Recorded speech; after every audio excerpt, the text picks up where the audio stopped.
High বন্ধুরা, দেখো আজ একটা ব্লগ চলে এলাম।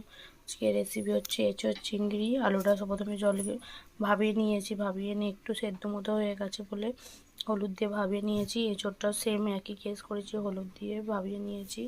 এবার গরম করছি তেল।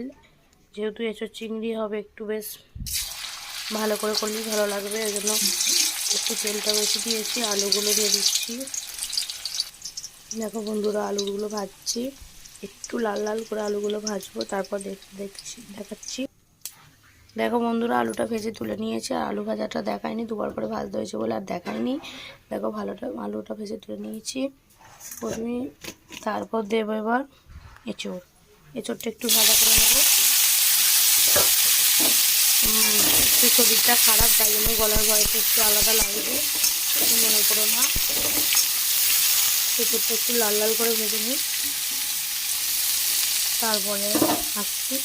দেখো বন্ধুরা, একটুখানি তেল বেঁচেছে, কড়াতে রয়ে গেছে এখনও। আর এঁচোড় আর আলু ভাজা তুলে নিয়েছি। এবার একটুখানি অল্প করে তেল দেব।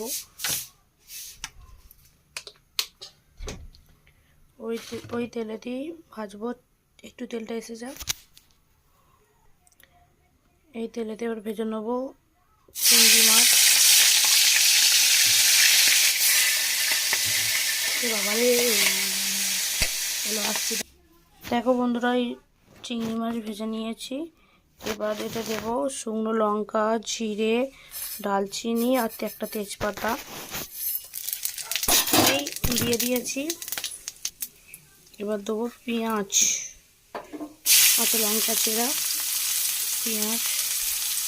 একটা কথা বলে রাখি, প্রথমে যে এর যে মেন মশলাটা, মানে জিরে, ধনে, গোলমরিচ, শুকনো লঙ্কা, মৌরি, এগুলো না মানে প্রথমে তো দেখানো হয়নি। ওটা মানে একবারে করে রেখে দিই না, ওই জন্য সবসময় দেখানো হয় না, ঠিক আছে।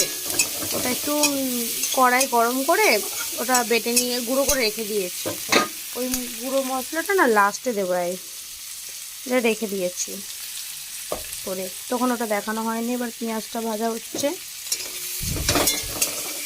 এবার দেবো টমেটো, একটু পেঁয়াজটা ভাজা হোক, তারপর দিচ্ছি। দেখো পেঁয়াজটা হয়ে এসছে, এবার টমেটো দিচ্ছি।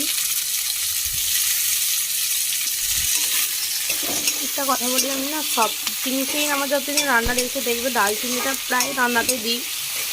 নজরটা খাওয়া ভালো। কেউ যদি প্রতিদিন সকালবেলা ডালচিনিটা তোমার এতে করে খায় না, গুঁড়ো করে গরম জলে দিয়ে খায়,